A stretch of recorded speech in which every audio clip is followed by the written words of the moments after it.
2014 से पहले पाउडर वालों की एक ही, पाउडर वाले क्या है, जो पूरे जम्मू कश्मीर वालों की एक ही मांग थी। वो मांग थी कि नहीं जी, जम्मू कश्मीर में हालात जो है ठीक होने चाहिए। हालात जो है बहुत खराब है। हम मक्की के खेतों में सोते थे। कौन कौन सा एरिया है जो इफेक्ट मिलिटेंसी से नहीं हुआ है ना। हमारा ये पुलिस थाना लूट के ले गया, हमारे इधर शरोट में खूनरेजी हुई, हमारा सजार में किलिंग हुई है ना। तो ऐसे मतलब मैं हलोती का हूँ, मचेल का हूँ, तो मुझे भी एक दिन जो है आलू के खेत में सोना पड़ा। रात को हम बैठे थे, मेरे बच्चे छोटे छोटे थे, कोई मतलब 2-2, 2.5-2.5, 3-3 साल के। तो रात को फायरिंग हो गई हलोती पार। तो हम सारे बच्चे, वो छोटे छोटे बच्चे लेके, 3 बच्चे और मेरी मिसेज और मेरे पेरेंट्स, जाके हम उधर जंगल में आलू के खेत में सोना पड़ा। नमस्कार, आपके साथ मैं राजेश पुनः मौजूद हूँ आप सभी के बीच में। आज हम खास बातचीत करेंगे। हमारे साथ जुड़ चुके हैं देशराज जी, जो कि रिटायर्ड हेडमास्टर है और गुलाबगढ़ में ही जो है ज़्यादातर इनका वास रहता है। इनसे हम खास बातचीत करेंगे विधानसभा चुनाव जो जम्मू कश्मीर में चल रहे हैं, और स्पेशली पाडर नागसेन कंस्टिट्यूंसी को लेकर के। मास्टर जी ने हाल ही में भारतीय जनता पार्टी जो है ज्वाइन की है, तो आइए इनसे बात करते हैं, सीधा जानते हैं। सर, सबसे पहले बहुत बहुत धन्यवाद समय देने के लिए, और आपसे जानना चाहेंगे रिटायरमेंट के बाद भारतीय जनता पार्टी आपने चुनी, क्यों? मैं आपके चैनल का बहुत बहुत शुक्रगुजार हूँ कि आप यहाँ आए हमारे पास हमारे ख्यालात को सुनने के लिए। तो मैंने भारतीय जनता पार्टी रिटायरमेंट के बाद चुना, इस पार्टी को ज्वाइन किया, क्योंकि मैंने बहुत सारे गवर्नमेंट को देखा। 60 साल अचीव किया। 60 साल अचीव करने के बाद मैंने बहुत सारी गवर्नमेंट को देखा। उन गवर्नमेंट्स को देखने के बाद, इन पार्टियों को देखने के बाद मुझे ये लगा कि अगर कोई माइनॉरिटी का तहफ़्फ़ुज़ करने वाला अगर कोई पार्टी है इस जम्मू कश्मीर में, इस भारत में, तो वो है भारतीय जनता पार्टी। और कोई भी जो समुदाय है, कोई भी धर्म के लोग हैं, इस पार्टी की जब गवर्नमेंट होती है तो वो बिल्कुल सुरक्षित महसूस करते हैं। तो इन्हीं चीज़ों को देखते हुए, और इन चीज़ों के अलावा डेवलपमेंट, एम्प्लॉयमेंट, और क्या कहते हैं जी, सिक्योरिटी, इन 3 चीज़ों को देख के मैंने इस पार्टी को ज्वाइन किया। जी, आपने बात की माइनॉरिटी की जी। तो सबसे बड़ा स्टेटस जो पाडर को मिला, पाडरी ट्राइब जी। और जब ये मिल रहा था तो बहुत जी। सारे जो है माइनॉरिटीज के लोग जो है धरना प्रदर्शन कर रहे थे। उनका ये मानना था कि जो है सरकार हमारा हक जो है मार रही है। जी, जी, जी। और आप भी ऑलरेडी माइनॉरिटी से आते बिल्कुल, हैं, बिल्कुल, बिल्कुल। तो आप किस तरह से देखते हैं इस चीज़ को? देखिए, ये जो कुछ अपॉर्चुनिस्ट्स हैं, जो मौके परस्त लोग हैं, इन्होंने लोगों को गुमराह किया। जबकि भाजपा सरकार ने पहले ही क्लियर किया कि हम जो गुजर बकरवाल और बौद्ध ट्राइब को जो स्टेटस दिया है, उनका जो कोटा है, उनको हम बिल्कुल नहीं छेड़ रहे हैं। उनको अलग कोटा दे के हम अलग सा एक मतलब 10% जो है पहाड़ी ट्राइब को और पहाड़ी ट्राइब को देंगे। तो मैं सोचता हूँ कि जैसे भाजपा का या बीजेपी का ये नारा है कि सबका साथ, सबका विकास, सबका विश्वास और सबका प्रयास।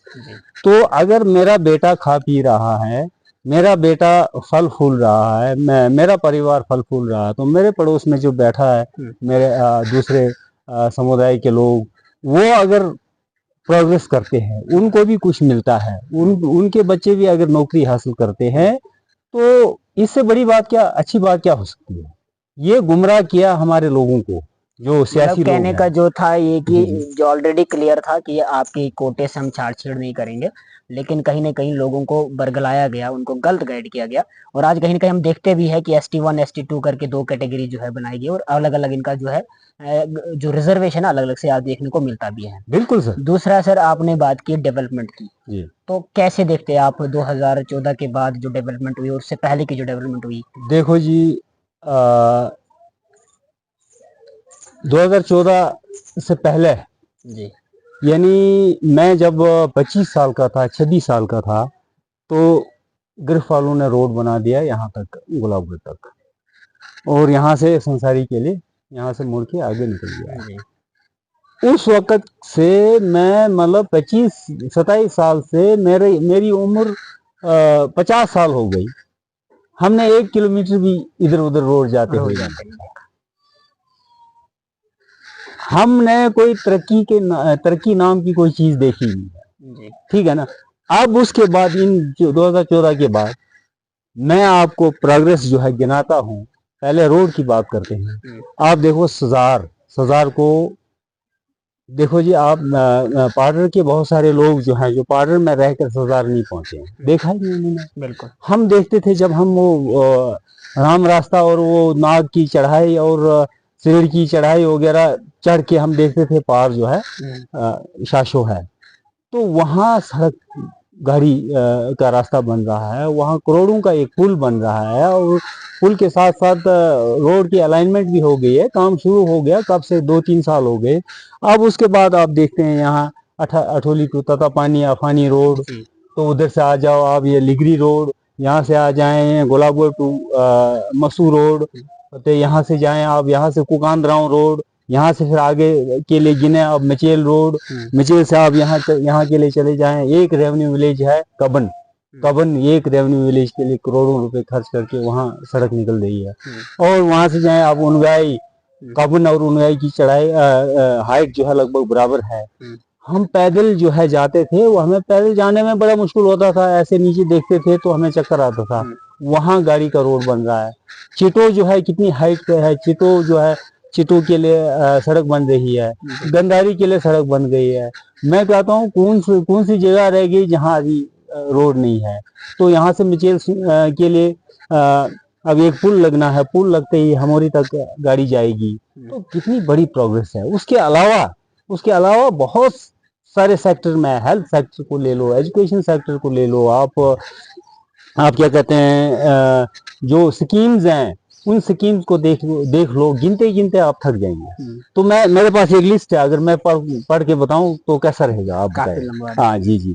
तो मैं आपको ये सबको, जो बहुत सारे लोग अवेयर नहीं है उनके लिए मैंने सोचा, मैं भी भूल जाता हूँ, तो एक लिस्ट बना के। लिस्ट तो सर आपके पास बहुत लंबी है, इस पे चर्चा करने बैठे तो वीडियो बहुत टाइम लग जाएगा। जी। शिक्षा की बात करते हैं हम, किस तरह से शिक्षा में डेवलपमेंट आई 2014 से वाले और आज के प्रेजेंट के तौर पर जो सरकार है जो चल रही है उसके दौर। शिक्षा जो है, देखिए जब मैंने ग्रेजुएशन की तो मैंने 87-88 में मैंने ग्रेजुएशन की। किश्तवाड़ में भी कॉलेज नहीं था कॉलेज। मैं श्रीनगर गया कश्मीर पढ़ने के लिए, तो उसके बाद बड़ा कहीं संघर्ष, ये वो, कहीं बहुत सारे शहीद होने के बाद किश्तवाड़ में कॉलेज मिला 1-2 साल के बाद। शहीदी चौक बनाया, फिर किश्तवाड़ में कॉलेज बना। उसके बाद फिर आपने देखा कि बहुत सारे कॉलेजेस इधर उधर दिए, मगर पार्डर को नेगलेक्ट किया गया। पार्डर के लोग जाते थे यहाँ से जम्मू, यहाँ से भद्रवाह, यहाँ से श्रीनगर, यहाँ से किश्तवाड़। एक तो हमारी माली हालत बहुत खस्ता थी, उस पर पढ़ाई जो है हमारे लिए बहुत महंगा था, तो पढ़ना जो है बहुत बड़ी बात थी, ग्रेजुएशन कर लेना बहुत बड़ी बात थी। तो यहाँ जो है जैसे ही 2014 में बीजेपी की हुकूमत आई, उन्होंने ये ऐलान किया कि हम यहाँ कॉलेज देंगे, और आपके सामने है आज बहुत शानदार एक बिल्डिंग बन रही है। हाँ, हो सकता है वहाँ अभी कुछ सब्जेक्ट्स की कमी हो, टीचर्स की कमी हो, तो वो तो होता है। शुरू में एकदम से आप कहेंगे कि जम्मू का जो MAM कॉलेज के जैसा इधर होना चाहिए, वो नहीं हो सकता, तो उसमें टाइम लगता है। पहले इंफ्रास्ट्रक्चर बनाना होता है, फिर ह्यूमन रिसोर्स को ढूंढना होता है, तो उस तरीके से टाइम लगा, मगर हमें कॉलेज भी बना। जैसे उसके बाद हमारा इश्तेहरी में जो हाई स्कूल था, वहाँ 10+2 बन गया, उसी तरह लिगरी में 10+2 बन गया। उसी तरह बहुत सारे, ऐसा कोई भी गांव नहीं है जहाँ स्कूल नहीं है। हाँ, ये हो सकता है टीचरों की कमी हो सकती है, बाकी कई चीज़ों की कमी हो सकती है, वो कमियाँ तो हमेशा चलती रहती है, एकदम सारा जो है ओके नहीं हो सकता। लेकिन शिक्षा जो है, शिक्षा के स्तर में भी बहुत जो लेवल जो है ऊपर आया है। आज हमें अच्छे टीचर यहाँ मिलेंगे, अच्छे मतलब ऑफिसर्स यहाँ मिलेंगे, तो कमियाँ तो थोड़ी बहुत होती रहती है। 2014 से पहले पाउडर वालों की एक ही, पाउडर वाले क्या है, जो पूरे जम्मू कश्मीर वालों की एक ही मांग थी, वो मांग थी कि नहीं जी, जम्मू कश्मीर में हालात जो है ठीक होने चाहिए। हालात जो है बहुत खराब है। हम मक्की के खेतों में सोते थे। कौन सा एरिया है जो इफेक्ट मिलिटेंसी से नहीं हुआ, है ना। हमारा ये पुलिस थाना लूट के ले गया, हमारे इधर शरोट में खूनरेजी हुई, हमारा सजार में किलिंग हुई, है ना। तो ऐसे मतलब मैं हलोती का हूँ, मचेल का हूँ, तो मुझे भी एक दिन जो है आलू के खेत में सोना पड़ा। रात को हम बैठे थे, मेरे बच्चे छोटे छोटे थे, कोई मतलब 2-2, 2.5-2.5, 3-3 साल के, तो रात को फायरिंग हो गई हलोती पार। तो हम सारे बच्चे, वो छोटे छोटे बच्चे लेके, 3 बच्चे और मेरी मिसेज और मेरे पेरेंट्स, जाके हम उधर जंगल में आलू के खेत में सोना पड़ा। उस दिन हम कहते थे कि केवल हालात को सुधार लो, हालात नॉर्मल होने चाहिए, हमें ना प्रोग्रेस की जरूरत है, ना एजुकेशन की जरूरत है, ना कोई स्टेटस की जरूरत है। तो भाजपा की जैसी हुकूमत आई 2014 के बाद, हालात बिल्कुल नॉर्मल हो गए। हालात नॉर्मल होने के बाद फिर हमने प्रोग्रेस भी किया। देखिए जी, अगर हालात नॉर्मल हो तभी आदमी बिजनेस कर सकता है, तभी आदमी मकान बनाने के लिए सोचता, कभी पढ़ने के लिए सोचता।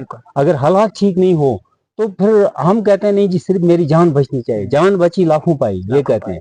इसीलिए जो भाजपा ने काम किया, जो हमें ताफुज दिया, पहले रोटी कपड़ा मकान हम मांगते थे, एक जमाना था, लेकिन आज रोटी कपड़ा मकान की बेमानी है जब तक ना सिक्योरिटी आपके पास नहीं हो, ताफुज नहीं हो। जहां ताफुज है तो फिर ये इन चीजों की वैल्यू है, जहां ताफुज नहीं, उन चीजों की वैल्यू कोई नहीं है। आप देखते हैं कई कंट्रीज में, श्रीलंका में आपने देखा, बांग्लादेश में देखा, यूक्रेन में देखा, आजकल इसराइल वगैरह में देख रहे हैं। तो ये एक ऐसी पार्टी है हमारे पास, बीजेपी की, जिसने हमें ताफुज दिया, हमें तरक्की दी, हमें एजुकेशन दिया, हमें स्टेटस दिया। तो मैं कहता हूँ सुनील शर्मा जैसा युवा नेता, काबिल नेता, ईमानदार नेता, बेलाग नेता, जिनको कोई लालच नहीं है, तो जो भी मतलब उनके मतलब संपर्क में है, तो उनका व्यवहार देख के आदमी जो है खुश हो जाता है। तो मैं कहता हूँ उनसे बेहतर और कोई कैंडिडेट हो ही नहीं सकता। और हमारे बॉर्डर के लोग गलती भी नहीं करेंगे। बॉर्डर के लोगों को भली भांति ये पता है कि हमारा नेता कौन है। तो मैं कहता हूँ, मैं बॉर्डर के लोगों से ये रिक्वेस्ट करूंगा आपके चैनल के माध्यम से कि हमें सुनील जी जैसा कैंडिडेट जो है मिला, ये हमारी खुशनसीबी है। हमें दिल खोल कर इनकी सपोर्ट में आगे निकलना चाहिए और इनकी मदद, इनको कामयाब बनाना है। मतलब कहीं ना कहीं आप मानते हैं कि जो प्रेजेंट सरकार है और धारा 370 के बाद जो मिलिटेंसी अफेक्टेड एरियाज थे, उनमें कहीं कहीं सुधार देखने को मिला। और कहीं ना कहीं जो लोग पहले डरे सहमे से रहते थे, पता नहीं होता था कब कहाँ से फायरिंग होनी है, किस एरिया में कब आतंकी घुस जाएगा, तो कहीं ना कहीं उसमें फर्क पड़ा। और यही सबसे बड़ी बात, ये सबसे बड़ी बात, जो हालात नॉर्मल हुए, बहुत बड़ी बात है। और मैंने अभी पहले भी कहा कि जो हर समुदाय के लोग इस गवर्नमेंट में खुश हैं। आप लद्दाख रीजन का एग्जांपल ले लीजिए। लद्दाख को कौन पूछता था? पहले डिस्ट्रिक्ट लेह को सिर्फ 100 करोड़ 200 करोड़ मिलता था, 200-300, और 200-300 करोड़ कहाँ मिलता था? करगिल को। मतलब 500-600 करोड़ में, वो भी मैंने बहुत ज्यादा बताया, वो बस सहमत होना पड़ता था। आज वहां 6000 करोड़ जो है बजट आया हमारा पड़ोस में, है ना। और वो 2 डिस्ट्रिक्ट पर मुश्तमिल थे, डिस्ट्रिक्ट करगिल और डिस्ट्रिक्ट लेह।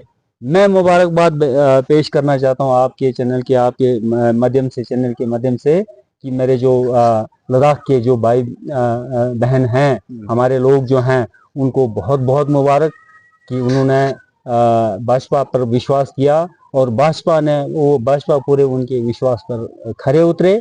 उन्होंने 2 डिस्ट्रिक्ट को 7 डिस्ट्रिक्ट में चेंज किया। जांस्कार वाले आज जो है कई दिनों से सेलिब्रेट कर रहे हैं, पूरे गांव के गांव नाच रहे हैं, और उनको आज मौका मिला, सेल्फ जो कहते हैं रूल कहते हैं ना, उसका चांस मिला उनको। हिल डेवलपमेंट काउंसिल उनके हर डिस्ट्रिक्ट में बनेगा और सारे जो है अपने अपने डिस्ट्रिक्ट में रूल करेंगे। ये होता है, इसको कहते हैं तरक्की, इसको कहते हैं इंसाफ। तो पहले हमें 200-300 करोड़ से उनको क्या कहते हैं मुतमिन रहना पड़ता था। आज हजारों करोड़ उनके हाथ में है, एम्प्लॉयमेंट उनके हाथ में है और प्रोग्रेस उनके हाथ में है। वो खुद अपने हिसाब से अपने एरिया की डेवलपमेंट का प्लान करेंगे और वो जो फ्यूचर जो अपने जनरेशन के लिए सोचेंगे वो।